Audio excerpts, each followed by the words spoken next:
मंत्र्यांची हकालपट्टी केली जाईल अशी आम्हाला अपेक्षा होती, असा विश्वास होता. पण मुख्यमंत्री सांगतात नाही, आम्ही त्यांना समज दिलेली आहे की यावेळेला रमी नको खेळू, हो 3 पत्ती खेळ. नाही, समज देऊन सोडून देण्यात आलेले आहे की पुढच्या वेळेला बॅग उघडी टाकू नको, बॅग बंद ठेव.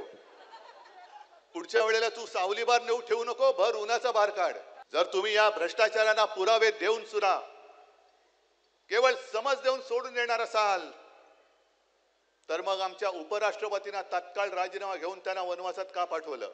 ज्या पद्धतीने नुसते आरोप नाही केले आपण, अंबादास दानवे आहेत, अनिल परब आहेत, पुराव्यानिशी सभागृहामध्ये यांची लखतर आपण वेशीला टांगली होती. पुराव्यानिशी कोण डान्स बार चालवते, आमचा मंत्री.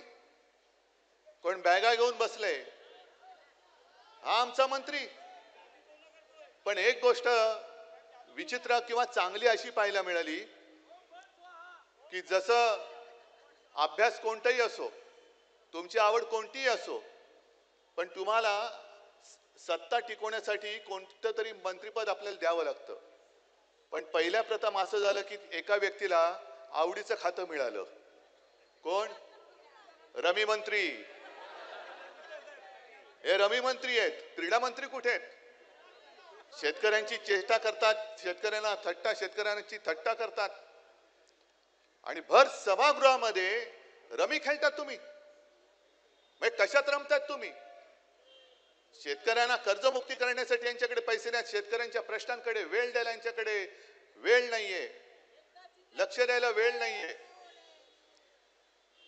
आणि देवेंद्र फडणवीस, आम्हाला वाटलं होतं की त्या भाजपचे हे कोणतरी परंपरा पुढे चालवणारे असतील. पुराव्यानिशी आरोप केल्यानंतर बिना चौकशी कसली करताय? चौकशी करायची गरज नाही. मंत्र्यांची हकालपट्टी केली जाईल अशी आम्हाला अपेक्षा होती, असा विश्वास होता. पण मुख्यमंत्री सांगतात नाही, आम्ही त्यांना समज दिलेली आहे की यावेळेला रमी नको खेळू, हो 3 पत्ती खेळ. ही समज, कोणती समज?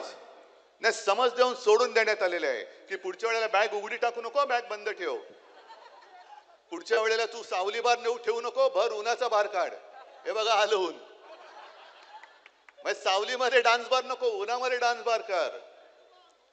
आम्ही समज देऊन त्यांना सोडून दिलेले आहे, पुन्हा असं करायचं नाही. ठीक आहे, चांगली गोष्ट आहे. जर तुम्ही या भ्रष्टाचारांना पुरावे देऊन सुद्धा केवळ समज देऊन सोडून देणार असाल तर मग आमच्या उपराष्ट्रपतींना तात्काळ राजीनामा घेऊन त्यांना वनवासात का पाठवलं?